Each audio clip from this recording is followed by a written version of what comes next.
各位网友大家好，今天是2021年8月13号星期五，欢迎大家参加王建民观察直播2的节目。我们今天是讲一个主题，习近平的治国理政是什么路数啊？那么习近平、人民网、新华网都喜欢用这个词，叫治国理政啊，而且习近平也有专著讲他的治国理政。治国理政这个词儿呢是个大词儿啊，那么一般人不敢用啊，这习近平用在习近平身上啊，用在习近平身上，它说明他什么？说明他君临天下啊，君临天下的威仪和这个雄壮。所以我们就来讲讲这件事情。为什么要讲这个事情呢？因为其实在过去一段不短的时间里面，我这个问题我一直在脑子里面回想啊，就是说很多行为不可理喻，很多行为不可理喻，所以我今天不是提供一个答案给大家，我是把这个问题提出来，就是这是什么路数啊？这是什么路数？我们先讲习近平，习近平现在毫无疑问啊，他大权独揽。在党内，在党外就没人能够挑战他，他的地位非常的稳固。然后呢，没有意外的话，明年20大，中共20大，他会连任啊，连任至少要再做5年。然后这个中国的这个官方的媒体啊，那么在不断的塑造他的形象，朝着这个个人崇拜的方向不断的往前推啊，所以才会有这个治国理政啊这个说法啊，治国理政用在皇帝身上，现在用在他的身上，治国理政。但是老实讲呢，如果我是习近平呢，我会睡不着啊，可能我就没办法治国理政。为什么呢？我把现在中国发生的事情，我跟大家梳理一下，我相信坐在这个位置上的人都会睡不着啊。你先说一下，先说现在中国的中部现在正在发大水啊，那么湖北省这个宜昌昨天12号的暴雨成灾，一天400毫升，400毫升，这个上个月7月份郑州400毫升就出现了历史性的5000年，他们叫5000年一遇的豪雨，那么都是这个暴雨成灾，这个宜昌说是死了21个人，6000人这个撤离家园。湖北省有5个城市处于红色警戒状态啊，然后这个湖北省有774座水库已经超出了警戒水位。那么实际上湖北是鱼米之乡啊，那么去年湖北受到重创，为什么？发生疫情就发生在湖北省的首府武汉市。那么今年的7月份刚刚过去的7月份，河南的郑州发大水，这个暴雨成灾。那么这2个都是中国的粮仓啊，一个是长江以北，一个是长江以南，都是中国的粮仓。那么郑州呢死了300多人啊，官方说死了300多人，但是没有人相信。那么河南的这个灾后重建记者会上说，截止8月9号啊，那么7点，这次洪灾造成了150个县、1664个乡镇、1481万人受灾，这是个大灾啊！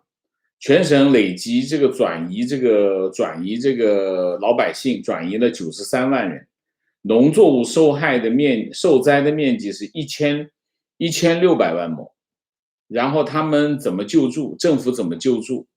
政府就是绝收。什么叫绝收？就是这块地已经没有收成了，今年因为水淹掉啊，这个秧苗全部都已经死掉了，种也来不及了，因为过了农时，所以绝收给多少钱？政府补贴他们多少钱？50块钱，50块钱，这打发叫花子呢。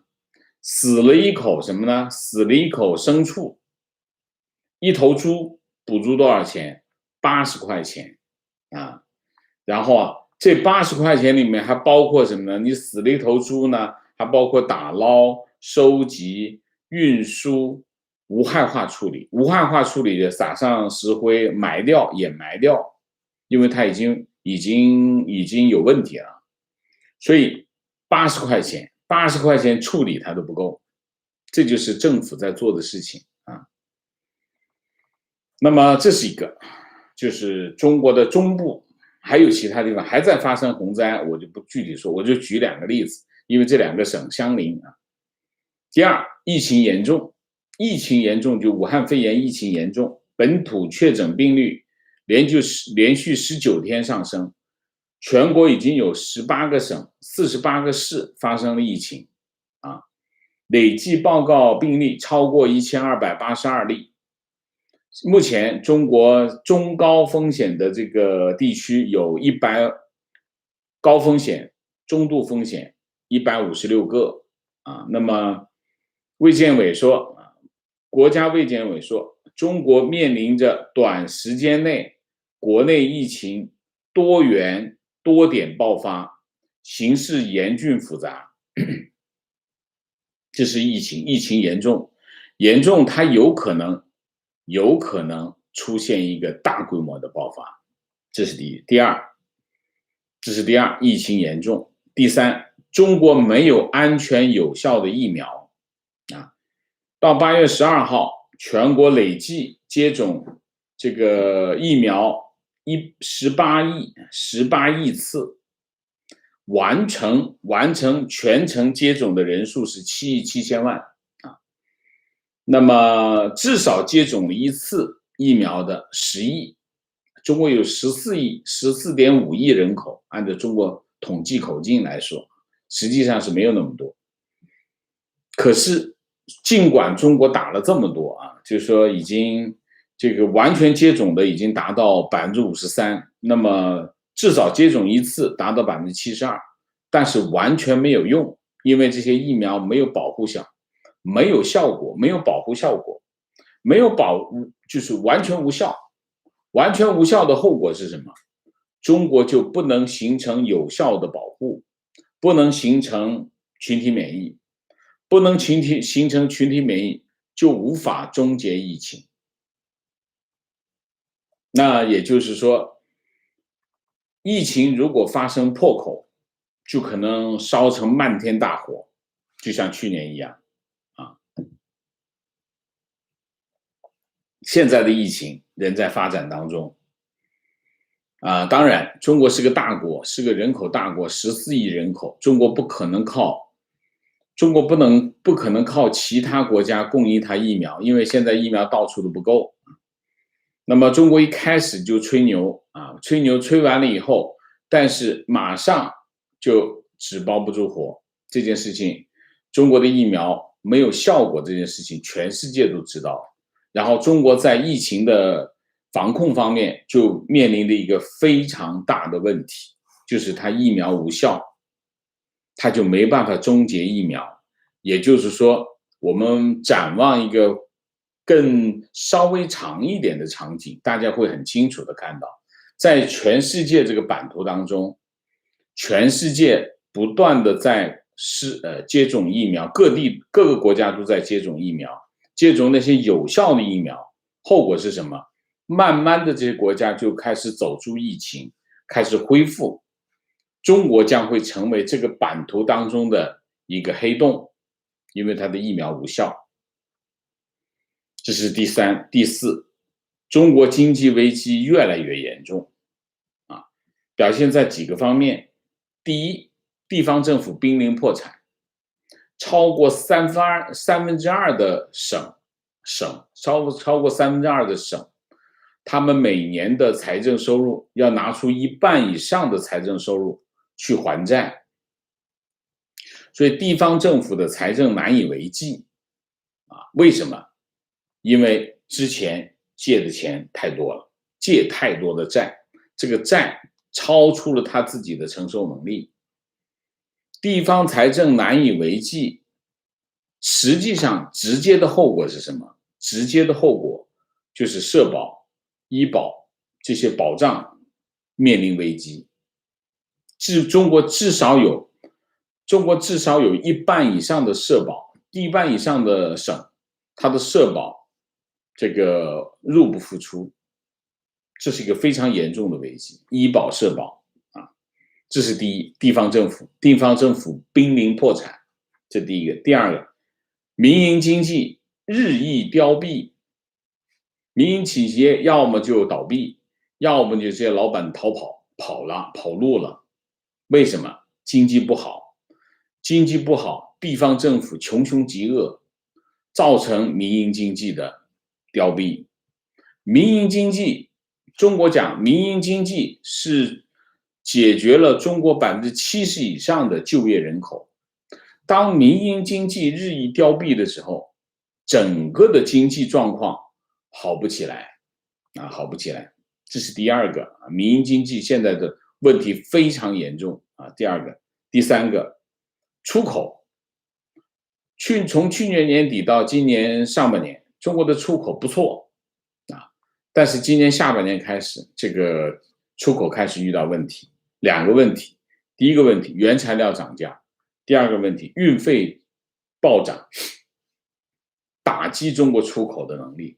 中国出口进入下半年，出口开始拐头啊，对经济的带动作用开始越来越差啊，这是第三个。第四个，房地产现在在高位啊，各地政府呢想办法要约束它，不想让它涨价。为什么？因为涨价意味着大量的资金还会往房地产市场跑，但是由于整个实体经济非常的差，实际上这些资金还是没地儿去怎么办？还是在往房地产跑。所以房地产的这个情况就是它处于一个非常高的位置，这个高的位置有点像什么？像黄河在下游的时候，它已经成为地上河，这个地上河一不小心决口的话，它对经济将会产生这个巨大的杀伤力。房地产现在的情况就是地方政府又不想让它涨，又怕把它的这个泡沫给扎破，现在就是既不让它涨，也不让它跌。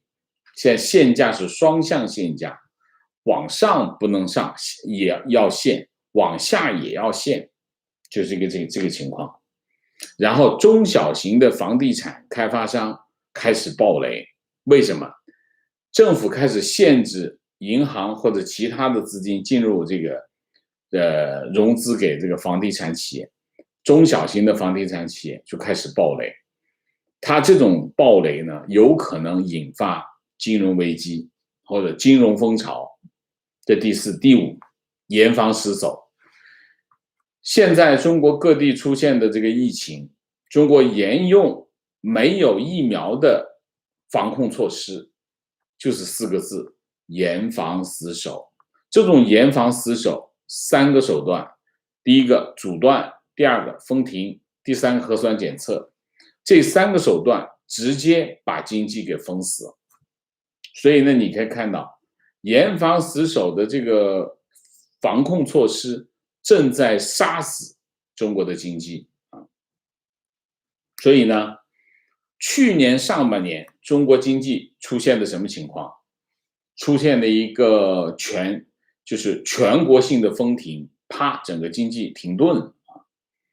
那么现在发生在中国的情况是局部城市封停，啪一下停下来，比如说扬州现在封停，比如说港口，比如说这个宁波港、宁波舟山港因为发生了一个这个病例，然后宁波舟山港就内部就开始封闭式管理啊，封闭式管理等于什么意思呢？就基本上它的处理货柜的能力只剩下了1/3，那就会有大量的货柜积压，大量的这个货柜这个船啊，这个货船会在这个港口外面排队啊。所以呢，现在的就是严防死守的这种防控措施会杀死经济。虽然现在的这个严防死守只是发生在部分的城市发生啊，不是全面性的，跟去年上半年比，去年上半年是中国全国性的封停，那么现在不是，但是我们现在你看不到，当中国现在还没有一个有效的疫苗的时候，你没办法判断这个疫情的发展的路向是怎样啊。这是第五。那么这是从经济的角度来说，中国经济危机越来越严重啊。第五，民生问题也越来越严重。李克强讲过2个事实，第一个事实，中国有6亿人口，一个月的收入少于1000块。中国有6亿人口，一个月收入少于1000块，这是第一。第二，中国有2亿职工在灵活就业。什么叫灵活就业？就是打零工，就是没有正式的工作，打零工，在家里蒸个包子，周围卖一下，送一下货啊，类似这种就叫灵活就业。灵活就业，我们可以讲它是不充分就业，或者是半就业，是少于一半的就业。所以你可以看，6亿人口一个月收入少于1000块，然后2亿人口在灵活就业，说明什么？所以经济形势非常的不好，这是一个情况。另外一个情况，失业，今年以来失业情况非常的严重。失业有三大失业人群，集中的人群。第一个，大学生，大学应届毕业生今年找工作非常困难。我们现在得到的情况是，应届毕业生找到工作的比例可能不会超过30%。但是今年中国有多少应届毕业生？今年中国的应届毕业生应该是900多万，900，我印象不确切啊，980多万应该是啊。这是一个非常庞大的人群啊，这是一个。另外一个就是农民工。农民工失业的原因是什么？农民工失业的原因是现在工厂没有办法提高他的工资，工人的工资没办法提高他工人工资，而农民工在城市里的生活成本越来越高。结果是什么？结果是有些岗位找不到人，有些人找不到工作。现在情况就是这样，农民工的失业的情况非常的严重。那最后的情况是什么？农民工失业，或者是他在城市里找不到他的工作，他怎么办？他在城里根本待不住，他就回去了。所以你在城市里很难看到什么呢？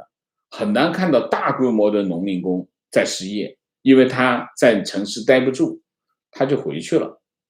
这是一大块。还有一块是城市白领。城市白领随着中小企业的倒闭，大规模的中小企业倒闭，城市白领的失业情况非常的严重啊，特别是一些行业，就是我们叫什么，有些网友叫我不要打这个响指就是灭霸响指，一个行业团灭这种情况导致的什么？导致的失业。你比如说这个教培行业是师资1000万。从业人员3000到4000万，这上来就是3、4千万的人的失业。那现在当然他不可能整个一下子就3、4千万，因为很多行业它慢慢的在收缩。然后就是什么？中小企业的破产。中小企业今年进入下半年以来，中小企业的破产的这个规模越来越大，速度越来越快。原因是什么？原因有几个。首先第一个，市场需求一下子没有了市场需求一下子没有了，这是一个市场需求没有了，导致的后果是什么？经营环境的恶劣，经营环境越来越恶劣。那今年你在城市主要讲的是服务行业，服务行业它的经营环境越来越恶劣，导致中小企业大批的倒闭。还有什么？还有一个原因，什么原因？地方政府穷凶极恶你比如说社保原来是12%，不是这个减费降税吗？李克强减费降税这个事情足足喊了1年时间，这个社保开始降下来，降到12%。现在回去了，悄悄的回去了，增加到多少，回到多少？现在我们网友跟我说，有12%已经回到16%，地方政府穷凶极恶，各种抢钱，各种罚款啊。然后呢，中小企业就大规模的倒闭，大规模的倒闭破产，导致什么？失业日益的严重啊。还有一个就是民生问题，民生问题现在还有一个问题，什么问题？生活成本，通货膨胀。国家统计局的数据，通货膨胀很低，一直很低，从去年到现在，通货膨胀1%、2%，非常低。但是中国城市的生活成本日益上升，生活成本越来越高。生活成本越来越高的原因是什么？原因是因为2个原因。第一个，原材料涨价，这个原因这是个非常重要的原因。另外一个原因是什么？就地方政府也好，国企也好，它不断的提高它的价格。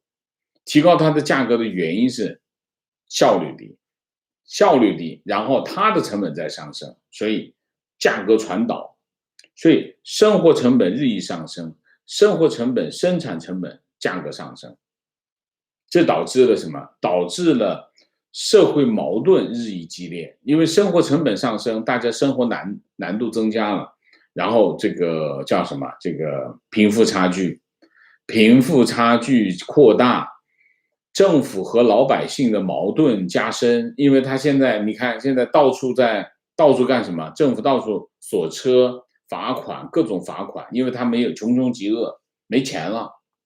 这种社会利益矛盾冲突，就是社会矛盾激化，这就是民生的问题啊。那我们再看看外交，外交这一块就更严峻，形势更严峻。我们从几个方面，中国的外交其实核心就是中美关系啊。中美关系来讲，就是美国怎么收拾中国？美国对付中国就是包围圈。美国对中国的包围圈越收越紧，然后美国跟他的盟友的关系越来越好。原来的这个美国优先造成的这个冲击，慢慢的开始修复，然后中国就面对的问题，中美关系对立，中美对抗，新冷战开始，然后结果是什么？中美对抗的结果就是中国外交空前孤立，然后美国的这个包围圈越来越紧。我们从几个方面来说，第一，先说日本全面倒向美国啊，日本原来没有这么强硬，现在你看日本的对华的态度越来越强硬。日本很重要，因为日本是中国的邻国啊，中国叫一衣带水，而且日本非常了解中国啊，中国就没打赢过，近代史到现在就没打赢过，一直输给他。所以日本的倒向美国，对整个东亚局势产生了决定性的影响。那么，而且日本不仅仅是倒向美国，和美国强化它跟美国的军事政治关系。最重要的是，日本不仅是倒向美国，而且介入台海啊。介入台海这个情况就非常的严峻。这个严峻在哪里呢？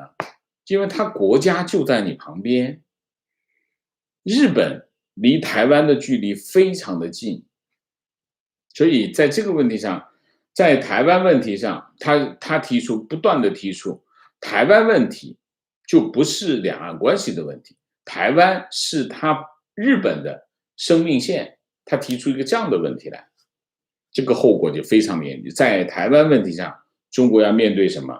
面对台湾，面对美国，面对日本，现在面对一个这样的局面，这个局面就非常的复杂，也非常的困难，形势非常严峻。这是一个中国的中国中美关系核心是什么？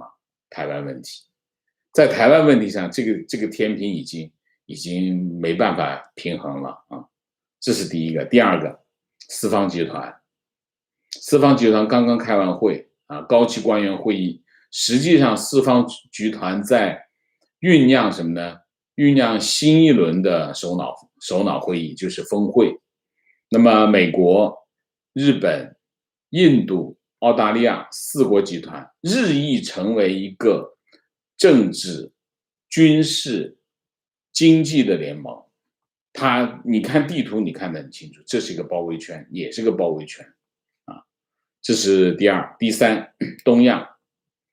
东亚的形势，我们刚才讲日本全面倒向美国的时候，美日韩就形成了在东北亚形成了一个新的铁三角。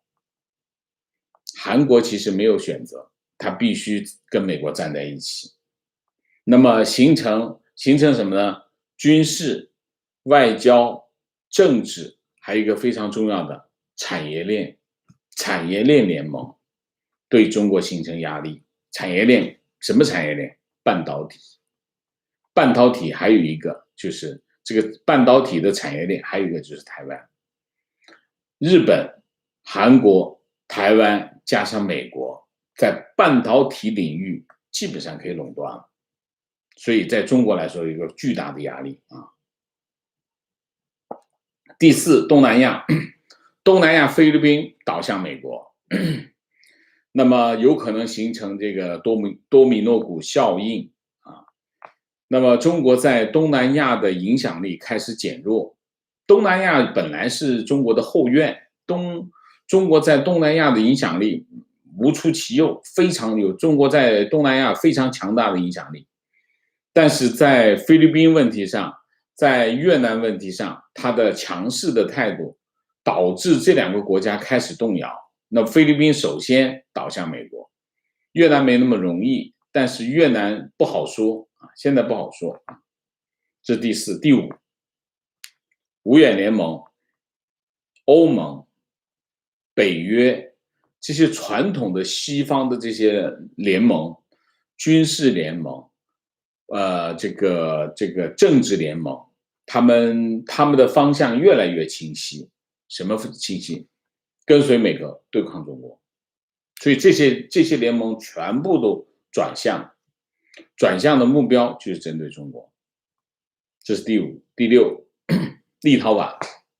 立陶宛是一个小国，波罗的海的小国，但是呢，它开始冲击。立陶宛模式是什么？立陶宛模式就是跟台湾建立一个，让台湾以台湾的名义，在它建立办事处，中国就翻脸。中国翻脸无所谓，你想怎么着都行。中国现在难办了，骑虎难下。翻不翻呢？翻了的话，台湾正好跟他建交；不翻脸，其他人都这么干，你怎么办？所以呢，立陶宛模式正在冲击中国的外交防线，一旦破防，后果不堪设想。这是因为中国到处战狼，你这些到处战狼的后果是什么？你举个例子，人质外交，中国的人质外交讲的是加拿大，加拿大抓了这个孟晚舟，是应美国的要求，然后中国就抓了3个加拿大人，直接判死刑，这就叫人质外交。人质外交它有可能得逞，但是它可能失去什么？失去其他国家的尊重。那可能的后果是中国跟加拿大关系可能就翻脸。翻脸的后果是什么？如果加拿大也做这件事情，澳大利亚也开始做这件事情，中国外交就是整个防线就崩溃了。好，我们把这个中国的对外关系你可以看到，但是真正重要的、真正重磅的是什么？就这个月，美国情报机构向拜登总统提交的就武汉肺炎病毒的溯源报告。这个报告是绝对是重磅性。为什么？因为这个报告的背后有2样东西。第一个叫什么？叫责任，就是追责的问题。到底发生一个这么大的全球性的灾难，谁是这件事情的始作俑者？谁要承担责任？这件事情要搞清楚。全世界都在想做这件事情。世界卫生组织刚刚通过，刚刚说他们已经成立了新的小组，溯源小组，那正好跟这个跟什么跟这个美国的8月份的这个报告匹配起来，你怎么办？如果这份报告真的说可能是武汉病毒研究所，疫情来自于武汉病毒研究所，那这件事情就不好办了，那中国将会承担巨大的压力。你不认账没有用，其实认不认账不重要，重要的是什么？重要的是这份报告会成为一个依据，美国追责，追责的后果是什么？追责的后果就是赔偿，赔偿你有经济赔偿，有政治赔偿，政治后就是你有经济代价，也有政治代价。这个后果，你这个账就算起这个账来，那就后果不堪设想，整个的防线就崩了。所以实际上8月份是一个非常敏感、非常关键的一个时间节点。我们讲中国的国情啊，中国国情是一个什么样的国情呢？中国是个大国，人口大国。目前以中国国家统计局的数据，中国还是第1人口大国。第2，中国是世界上第2大经济体，这是第2。第3，总量很大，人均数额不高，人均就排得很后了啊。财富呢？财富就是非常的悬殊啊，大量的财富集中在金字塔顶部。其实中国有大量的贫困人口啊，那么贫富差距巨大，中国经济的竞争力薄弱，关键产业链脆弱啊。经济薄弱的是什么？中国目前核心的竞争力在制造业，核心竞争力在制造业，这前提是什么？就是成本低啊，成本是它的核心竞争力，还有一个规模，这是中国的竞争力。这2个竞争力正在被削减，为什么？因为大量的产业在往东南亚跑，因为它的成本在上升，所以它的竞争力薄弱。还有就是关键产业链非常的脆弱。你看一下华为就知道，华为原来如日中天，多厉害！中国最厉害的高科技企业，美国一制裁，根本在现在是华为自己内部的口号叫什么？3个字：活下去。一个这样的高科技企业活下去，再解决活下去的问题。然后第3个，中国经济的对外依存度非常的高，那我就不展开解释。第4个就是中国的地方政府的高负债，基础薄弱，然后呢，整个经济非常的脆弱，这就是中国的现在的国情。尽管外部环境不好，尽管今年又有这么多天灾，又有经济形势又这么脆弱，但是习近平从去年开始就没有停过在折腾啊，折腾。第一件折腾的事情大家很清楚啊，上市，海外上市。从去年的这个蚂蚁集团到今年的滴滴就一直在折腾，不让中国的企业海外上市。这件事情折腾下来，把所有的帮助中国做海外上市的这些服务机构、投资银行等等承销商全得罪了。现在大家都不愿意干这些事情，为什么？风险太大，不可控，风险不可控。承销商你一不小心搞全砸手里怎么弄？这是第一。第2，折腾什么呢？折腾反垄断。中国政府用反垄断的方式来对付什么呢？对付2类企业。第一类企业叫民营企业，我们今天讲，就现在民营企业顶部，我们就或者叫头部的民营企业，通常是2类企业，一类企业叫房地产企业，第2类企业叫互联网企业。房地产企业跟互联网，房地产企业现在已经奄奄一息了，基本上啊，因为什么？因为它控制资金。房地产是一个大规模需要大量资金的企业行业。人民银行从去年12月份开始，一下子把这房地产企业的脖子掐死，不让你喘气。房地产企业这些已经奄奄一息，以这个恒大为代表，奄奄一息，没钱盖不住了啊。那么中小房地产企业已经开始在暴雷，这是一块。另外一块就是互联网企业，互联网企业就反垄断，不断的用反垄断打击它，各种方式，各个细分市场在打击这个互联网企业。第三个就是控制互联网企业，通过反垄断来打击、敲打它、打击它，让它听话。目的是什么？控制它资本扩张，不让它去投资传统行业。所以实际上你可以看到，现在在服务业的这个投资急剧的在萎缩。为什么？因为在服务领域、服务业里面能够进行大规模投资就是互联网企业。那你在打击它，不让它扩张，它就躺平呗。现在互联网企业全部躺平，全躺平，而且一个拍一个，全躺平。为什么？不让干活我就不干呗。现在就这个情况。第四，灭霸响指，我还得打一个啊，教培行业啊，医学美容行业，卡拉 OK。最新的是8月11号，银保监会又出了一个通知，关于开展互联网保险乱象专项整治工作的通知，开始收拾什么？互联网保险行业。保险行业就是互联网从业人员，互联网企业开始向保险行业渗透，这个要打击。原来不打，现在还是要打。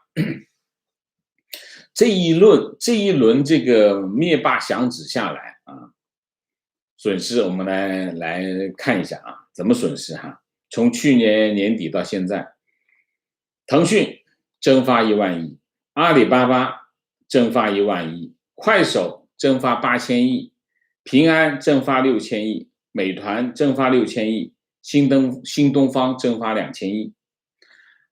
华尔街和海外投资者全部都，广东话叫寻扫揽个亏损重创，因为所有的中概股都在跌，没有不跌的，只是跌多跌少的问题啊。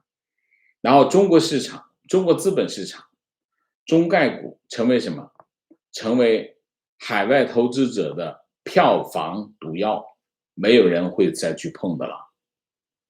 啊，你想融资那是不可能。中国的企业海外融资的渠道现在已经停下来了啊，这是一个。另外失业教培就是3、4千万，其他的你就慢慢算吧，卡拉 OK 这些慢慢算吧，啊，3、4、5、6千万都有啊，这是一块。你像现在失业那么严重，本来教培行业还是个蛮不错的就业渠道，结果你一下子给它团灭啊。然后呢，我们再举一个例子，举个很搞笑的例子，就是反外国制裁法，6月份通过，6月22号人大常委会通过了一个反外国制裁法。为什么？因为老觉得被美国制裁，被其他欧洲国家制裁，心里不爽，怎么办？我就通过法律，你要是制裁我，我就反制裁你。你制裁就制裁吧，通过法律，通过这个法律。通过法律的后果是什么？就是你不制裁呢，你不反制裁呢，你还违法，这事儿呢把自己给绑死了，绑的柱子上动不了。然后呢，他在想一个什么事儿呢？把这个事儿呢，我们既然他在香港制裁我们，我们就要去香港去反制裁，就准备把这个反制裁法引入到香港去。那么最新的情况是什么？说这个香港的经济界人士说，如果这件事情发生，会有1半的外资企业撤离香港。为什么？那么得把这个外资企业磨心啊！你不听美国的，你死定了；你听美国的反制裁法收拾你，你两头死怎么办？我离开你啊，我惹不起啊，躲不起。这就是习近平的治国理政。然后社保涨的后果是什么？去年为什么降下来？去年降下来的原因就是因为疫情啊，疫情中小企业活不下去，中小企业活不下去干什么？减费降税，税要降下来，减费是什么？社保费原来降下来，降了12%，现在涨回去涨到16%，那中小企业又不用活了。现在的情况，我在网上看见一个什么情况？看见一个上海市个人住房房产税认定通知书，这个房屋面积是83.7平方米，交多少税？7656元，要在12月31号之前交掉。上海是上海是试点城市，那估计得大规模的收了吧？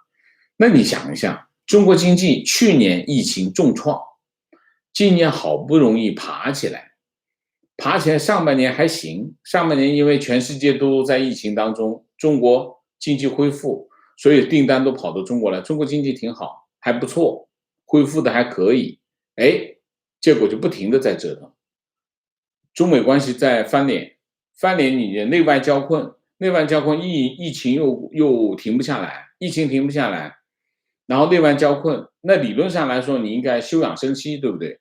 你应该好好的让这个企业休整一下，让老百姓喘口气儿。你刚刚弄完，又是水灾，又是疫情，又是这个又是那个，结果不行。习近平根本停不下来，灭霸响指不断的响，啪啪啪不断的响。他为什么呢？他为什么这么爱折腾呢？折腾起来没够，而且你想一下，你打不过美国的嘛？你怎么打得过美国呢？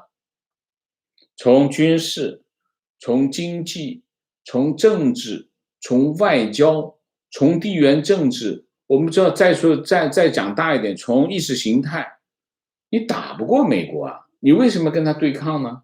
而且战狼外交还要给自己设底线，不能退，激战不退。激战不退的后果是什么？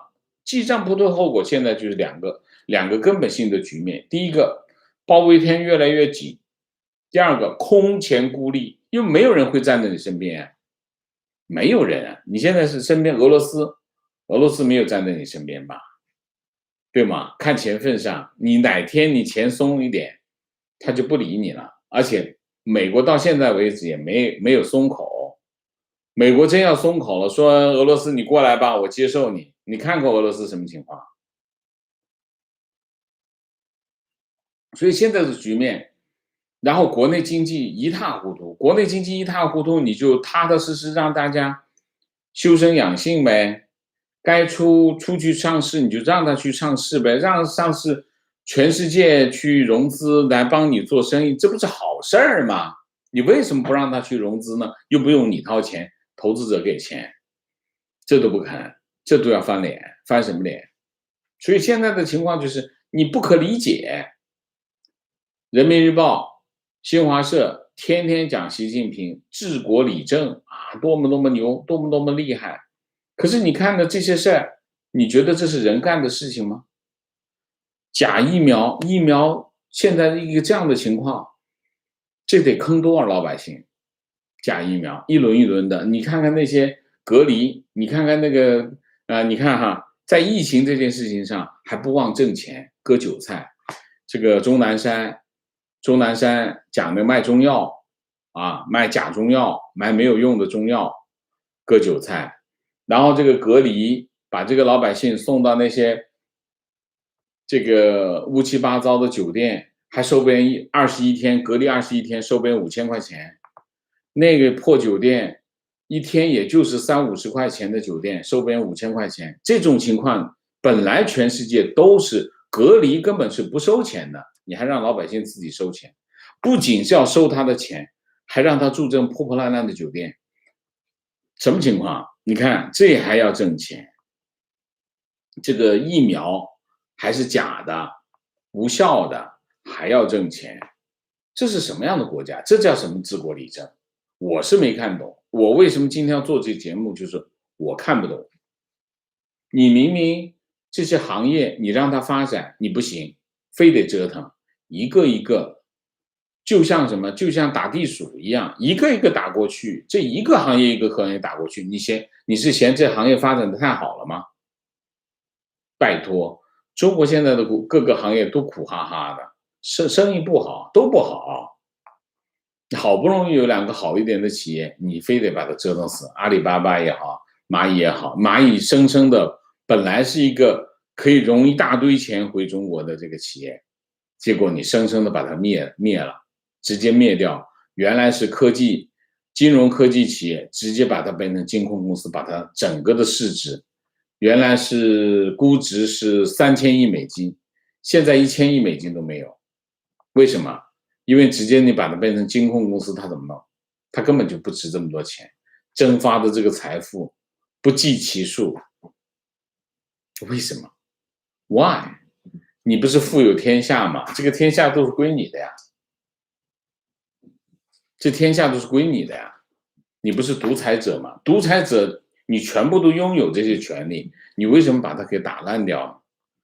这就是治国理政吗？我不理解。我今天就提出这个问题来，我想听听大家网友的意见，看看他到底为什么要这么干。我不理解，好吗？我请大家给我答案，好不好？好，那我们今天的主题就讲到这里，我们下面就进入互动。进互动呢，我就希望大家大家给我意见，给我看法，来教我一下，行吗 ？OK， 先明谢 Mike 猪，谢谢 Helen， 谢谢Mike， 魏玉香，谢谢 Chloe， 谢谢。提问：今天王生在自由亚洲电台的节目里表现有点激动。今天这期节目的选题是因为听周教授说不需要分析，他们都疯了这个说法嘛？今天我这个节目跟自由亚洲是昨天晚上录的啊，昨天晚上录的，没有关系，没有一点关系。这个我今天讲的这个题目是过去一段比较长的时间了，在我脑子里已经存在很长时间。我不理解，既然你是个独裁者，既然这个天下都归你所有，你就好好的让他好好的待着不就完了？你这么折腾干什么？全折腾没了，你自己的地位也不保啊！所以我不理解啊，所以我今天才会把这个题目，我就是抛砖引玉，想听听大家意见，好吗？情况：我13天前去过中高风险所在的城市，但是没有去过中高风险地区。2天前行程码提示我没去过中高风险地区所在的城市，今天行程码显示我去过。这个系统可能有延迟，无法准确的判断一个人在14天内是否到过中高风险地区。这应该也是如此严格封锁的情况下，也依然不断有病例产生的原因之一。OK， 观点：我看到网上很多讨论习近平跟历史上的谁最像的讨论，最精辟的总结就是崇祯的眼界、杨广的爱好、周立的心胸、王莽的手段。OK， 哈哈，崇祯的眼界啊，崇祯的眼界就是把他最重要的这些红骨之臣给杀掉啊，这是崇祯。崇祯是非常的小气啊。杨广的喜好，杨广好大喜功啊。这个周立的心胸啊，周立的心胸很狭窄啊。王莽的手段很鲁莽，王莽是个非常鲁莽的人啊。情况：我家在台湾刚好是务农的，今年碰上淹水，台湾依农作物种类分类，我们家种的是蔬菜，每公顷赔偿36000台币。我知道的是隔壁种果树，每公顷赔76000。老实说，这样顶多也就是减少损失，还没算淹水完后整田的机器保养等人力等等啊。观点：确实如此。就拿深圳来说，在10年前，深圳租房属于一房难求，但最近几年，深圳城中村出租房的空置率越来越高，这变相说明很多人，尤其是农民工正在逃离深圳，非常正确。现在很多地方房子开始空了啊。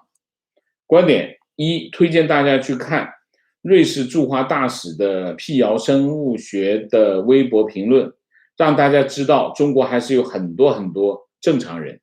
看完节目有些泪目。OK。2，现在中国媒体在集中给塔利班洗白，司马昭之心，今天洗白塔利班，明天就快洗白希特勒了。提问，请问能不能跟大家讲讲塔利班和中国交往的问题？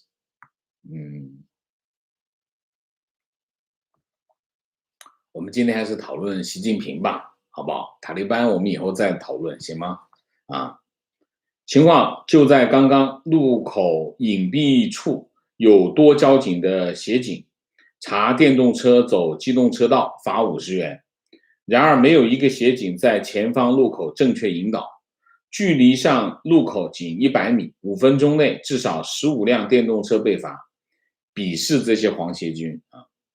情况加观点，昨天看到华为 P50 Pro 的拆解视频，发现原主板上的计划装麒麟芯片，但是因为没有芯片，不得不用高通骁龙888。据说骁龙888的芯片比麒麟小一圈，所以华为用了3层芯片叠加的方式，用一个转接板将主板针脚和888相接。现在华为连内存供应商都没有了，还死鸭子嘴硬说鸿蒙大于 5G， 完全是包言包语了。包言包语，好吧。观点，网络上的中国网民看法不是真正的中国民意，非常对。大家一定要注意啊！你在网上看到的那些，有一大部分是假的，为什么？那都是水军啊！奉旨翻墙的多，大部分中国人其实心里矛盾，他们知道政府荒唐事，但觉得日子还过得去就算了。然后中共就利用这种心理不断的宣传，如果反抗，政府一乱，那现在所拥有的小确幸也会没有，非常的对啊！他也就是看见风使舵。确实，实际上是大部分都知道中国社会很烂，但怕社会一乱，自己仅有的也会失去。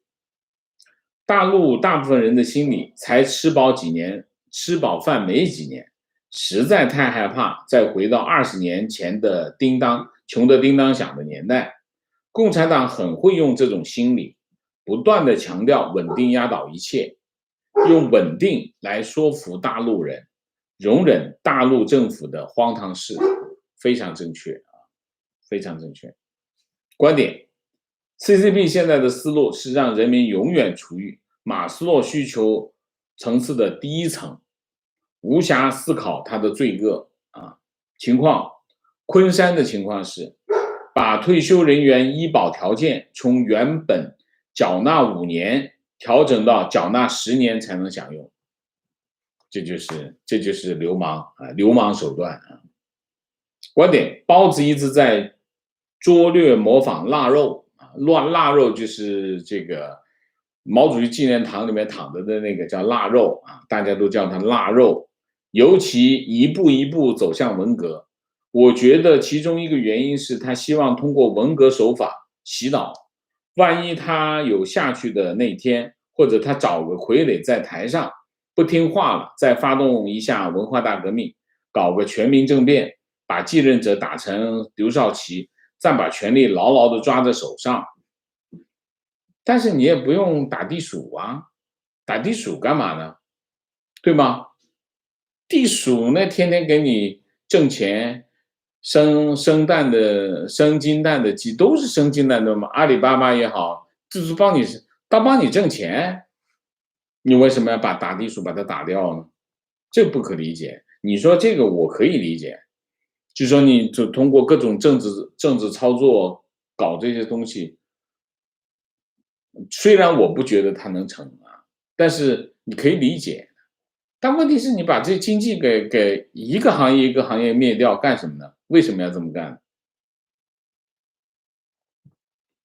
观点，一个无才昏君加身边一般媚臣，习近平自登位之初寻访各国受到礼遇，再加上被身边媚臣一番忽悠和吹捧，他真的相信世界没了中国全都没饭吃，所以他这么有底气去挑战几十国，挑战不了啊，你靠别人呐、中国是卖东西给别人，去挣外汇，靠这个来挣钱。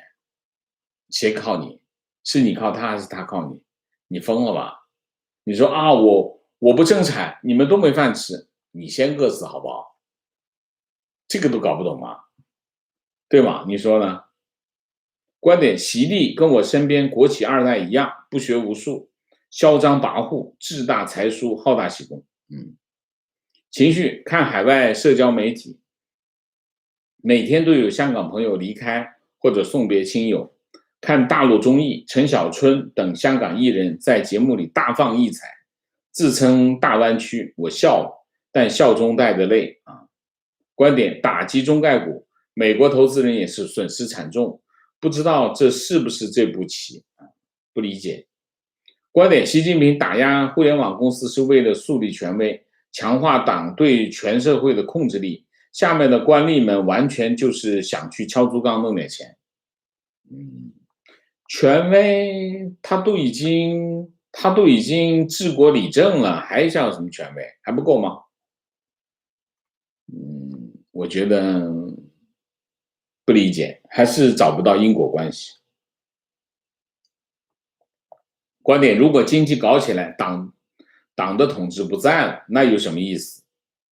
习真是这么讲，所以我们看到的现象就是，经济不给你一下子掐死，但也不让你痛快发展，走一步看一步，先把能管的都管起来再说。如果管的过程中经济碍事儿，那就掐死那个经济，不含糊，都管起来，再看看剩下是什么，大不了回毛时代。习的这条思路，或者明说，或者暗说，反正一直在明着做。他也是摸着石头过河，只不过往回走。小平摸着石头走出来，习摸着石头走回去。你比如说，就举这个教培团灭，他现在是真的是团灭。你想，教育部专门成立一个司，这个司就是要灭掉这个教培行业这个司，就专门收拾他们的，成立一个专门的司。那你想一下，团灭这个行业，你可以找，当然你可以找各种各样的共产党找冠冕堂皇的理由，这个很厉害啊，从毛泽东时代就已经很会了。但是问题是你灭掉他3-4千万的人吃饭的问题怎么办？这不是一般的事情，这是很大的事情。我们不谈上市公司市值什么新东方这一票什么好什么这个什么 VIP Kid， 这类似这些上市公司市值蒸发多少，我们不谈这些，我们就谈这3-4千万的就业的问题、失业的问题。3-4千万的人，这些人不是一般人，在城市里面这些人算活得不错的。你现在在城市里面，公务员活得不错，对吧？你在一个城市里面，公务员活得不错，还有一个就是国企活得不错啊，还有就是事业单位都一般的活得一般般。你在这3个政府吃财政饭以外的，能活得像样一点的，也就教培行业啊，教培行业，而且他去年开始教培行业大发展，好多钱往教培行业跑，大家都觉得这是一个欣欣向荣的朝阳行业，都往里面走，结果康昌一下30千万失业了，你什么情况？你怎么办？现在你制造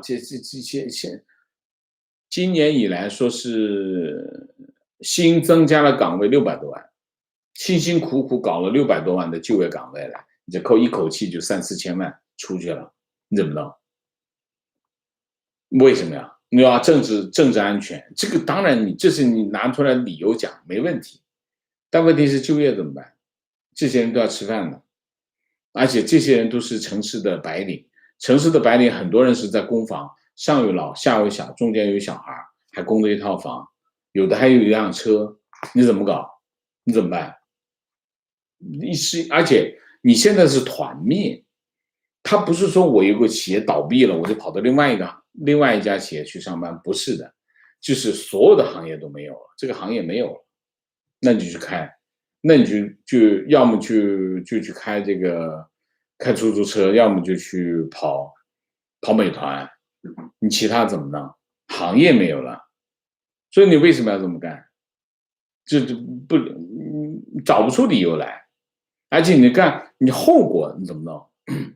他们还在中国，这些人全在中国，还是你的臣民，你不管他，饿死了，造反怎么办？观点，我认为习近平现在有点像梁武帝，他其实非常信风水，相信传统的观念，遇到危机时，他会用类似算命的概念来处理危机。比如，算命会说，为何国家现在困顿？因为大家沉迷电子游戏，玩物丧志，导致国运不兴。习近平跟他的，与其说是理解社会科学，不如说他更沉迷传统东方玄学，用传统的东方玄学来思考，或许说得通。我掐指一算，这个不对。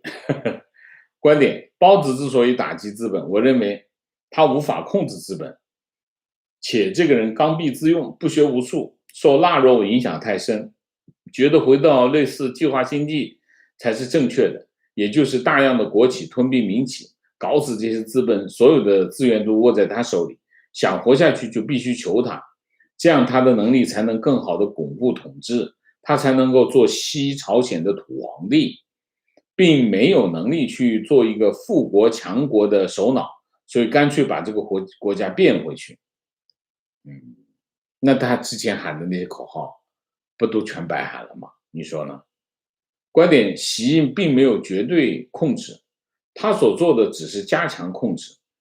观点，我觉得这只能说明他其实没有达到纯独裁的程度，至少他自己认为还不够，所以这一切活动就是要把财富、权力都拿到手里。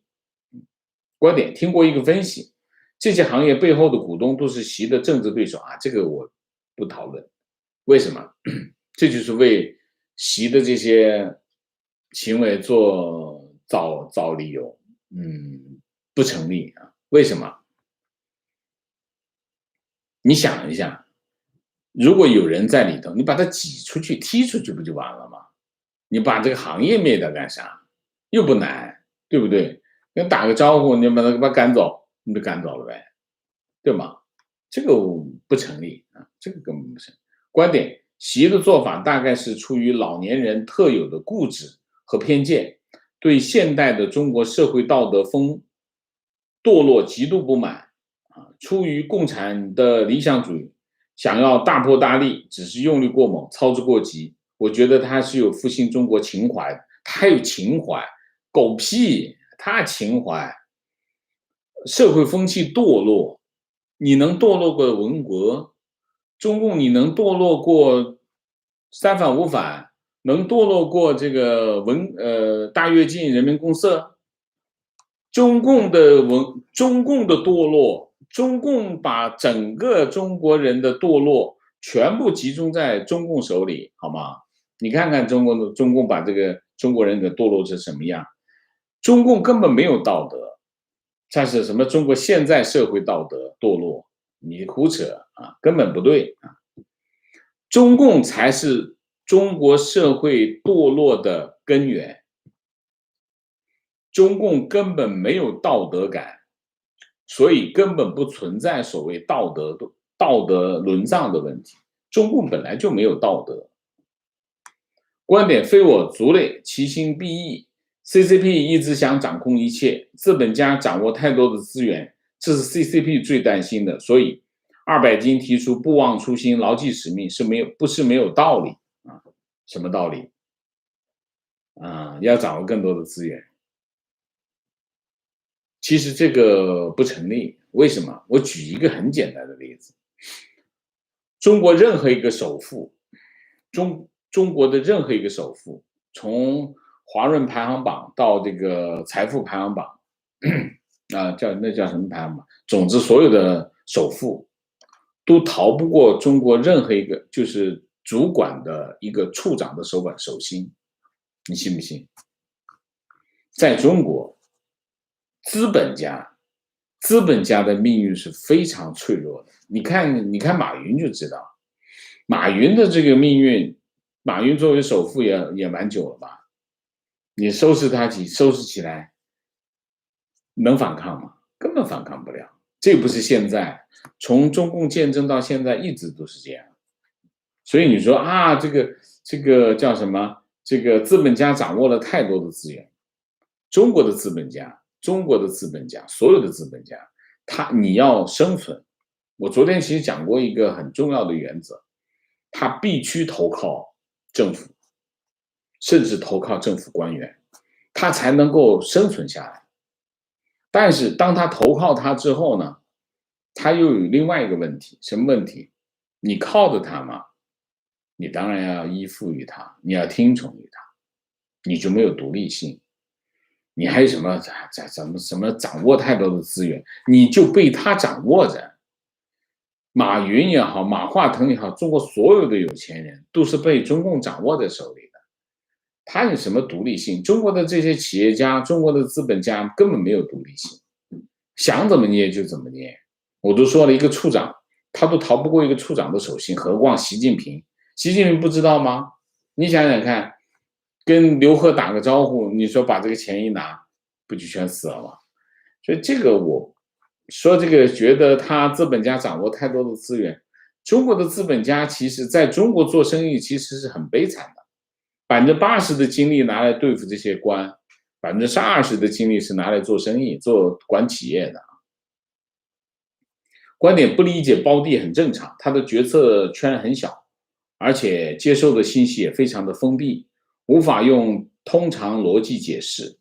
有些事的起因可能很不起眼，比如香港的问题起因是一本小黄书啊，有道理。我很多时候我是这么觉得啊。观点打击任何行业不被自己控制的资本，只保留国家资本主义，实际上是进一步集权，打击非习家军。他想控制1秒钟就可以控制，在中国境内的任何一个企业，他想控制1秒钟就控制，1秒钟就可以夺过来，装到自己口袋里，一点问题都没有，没有人拦得住他。所以，我不理解的是什么哈？我不理解的是，他到底想干嘛？不是说，就是说你没有看到他到底想干，他做这一系列动作的指向是什么？你不理解，就是说，他不是他的，所以他就要给他消灭掉。你想一下，在中国境内，哪一个资产他想要他拿不到，对吗？这个不成立了。就你不理解他做这些行为，他的合理性在哪里？没有合理性，没有理由啊。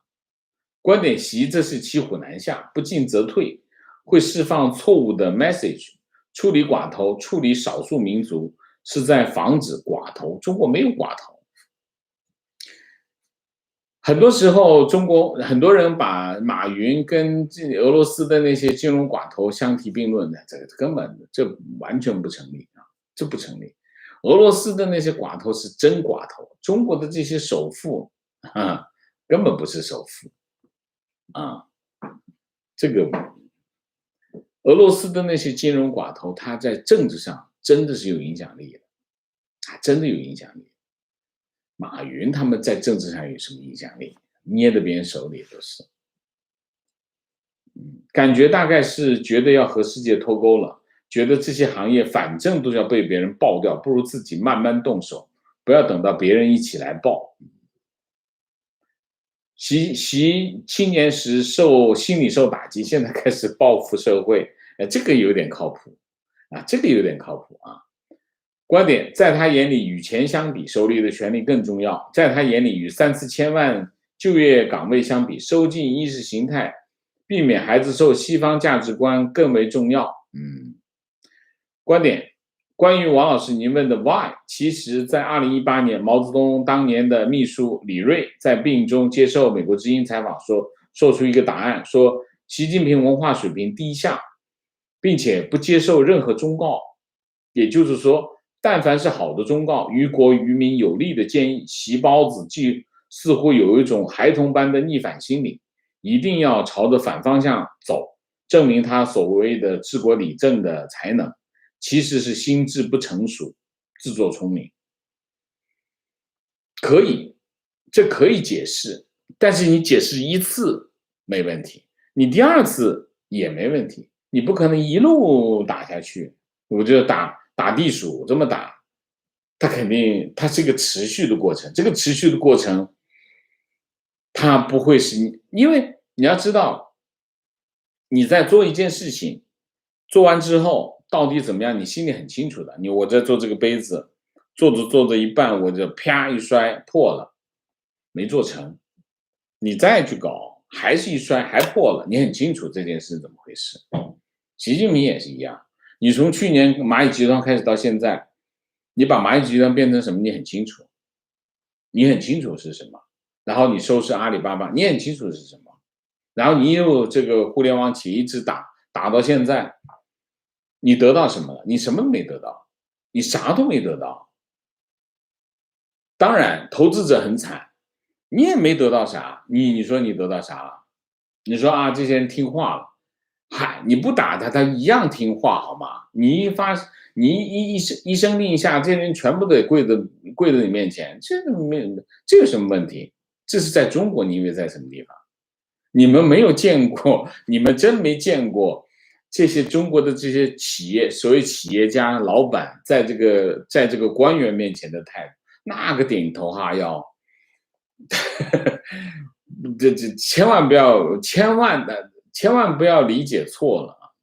说说这些资本家能怎么样？这中国的最不能什么样的就是中国资本家。观点有人问名登山家 Molloy 为何冒险去登珠峰，他回答说：因为他在。因为习的权利在，他就想用，不需要有更合理的原因。这个说法靠谱，哎，这个比较有道理。他有权利啊，他有权利，他手上拿了一个锤子，哎，看到这里有地鼠，打一下，哎，打一下，哎，蛮好玩的，打，哎，这个可以，这个说法我觉得靠谱啊。请问王老师你好，坐标云南地级市，大部分教培机构还在开门，现在招聘网上还有教培机构的招聘信息，目前失业中，不知道能否再往这个方向就业，谢谢。忘记它，找其他的行业吧。啊，云南，我觉得很快就会，你看到的情况会改变的，不要再往这个方向尝试了啊，放弃吧啊。情绪从身边的工作环境感觉，其实现在国内的意识形态和工作氛围都烙上了习近平的影子。我是做广告的一个自由职业者，甲方不讲求方案好坏，只在乎回扣和面子，只要推流买好回扣就到位，就给就行。乙方广告公司也一样，一个个都不踏踏实实写方案做事情，只在包装自己，编一些有的没的字眼，然后骗自己骗老板，但是一笔稿全部都来找枪手，我就是这些人找的枪手，一直很不满这个风气，经常朋友圈指名道姓的挖苦和吐槽他们，虽然幼稚，但希望对这个社会风气反抗。OK， 观点：袁世凯被大陆教材歪曲，习根本无可比性。中华真正进入现代社会，袁世凯才是开荒鼻祖，功不可没。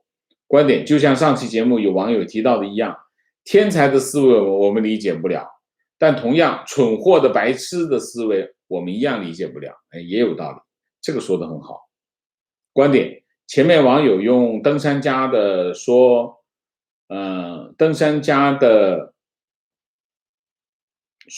因为当他手里拿把锤子，看什么都像钉子。OK， 情况，据内部人士透露，复星疫苗之所以迟迟不获批，不是因为买不到 RNA 疫苗，而是政府逼复星管德国要 RNA 疫苗的整条生产线技术。BioNTech 当然不肯转让核心技术，所以一直谈不下来。以前那种技术换市场的路线走不通了。还有生产线啊。BioNTech 就算把整套方案给你，你都没办法生产疫苗，信不信？你信不信？这个我问过，这件事情我问过。就算 BioNTech 把它的专利公开放给大家用，中国到现在也生产不出来疫苗，你信不信？如果 BioNTech 的人不来，这件事情是不会发生。情况前几天发朋友圈一直发不出，后来恍然大悟，包字改成包就发了。敏感词靠猜啊。观点：老毛大跃进失败，刘开7000人大会，然后毛就开始搞整风反右，最后文化大革命彻底翻转。习的疫情亲自指挥，防控失败，搞运动来，问题都出来了，才能团结党内可以团结的力量。就像二战时期日本解决问题就制造更大的问题。 OK， 观点就像王老师所说，他对世界的认知存在严重的偏差，野心很大，手段极其粗糙，毫无谋略可言。人口不足，开放3胎，听说父母不想生，养孩子成本太高，打击教培行业。听说学区房太贵，导致父母不敢生，打击学区房，目的性太强，却没有能力解决问题，结果闹一地鸡毛。不同意，跟生孩子没有1毛钱的关系，是有人意会而已啊。学区房是为什么？跟生孩子没有关系，学区房主要是为了房地产，不想让房地产涨。至于说这个教培，你以为把教培行业团灭，这个家长的这个学习成本就降下来了？怎么可能？用脑子想一下都知道不行。观点：习看不得别人过得比他好，如果是个普通人，影响有限，手握大权就整天琢磨着那些超出他预想的人与机构，然后打压，通过这个打压获得成就感，独裁者的快感，这是有道理的。看马云，丑了八怪的小个子，天天一蹦3个高，大家捧着他，心里不痛快，收拾他，有这个可能性，这可能性非常大啊，有这种可能性啊。情况我跟大家不一样，我刚从国外回来，只觉得在这个大潮涌动的时代，不能缺少我的参与。天下兴亡，匹夫有责，逆行者 OK。 明谢周雨婷，谢谢黄九叔吧，谢谢丁建军，谢谢 TT， 谢谢三门高，谢谢老是与咖啡一样，一天没有就别扭 OK。 阿绿，谢谢。提问：我跟孩子已经出来了，王先生是怎么下定决心抛掉国内一切跟太太出来的？我先生一直下不定决心，搞到我们分隔两地。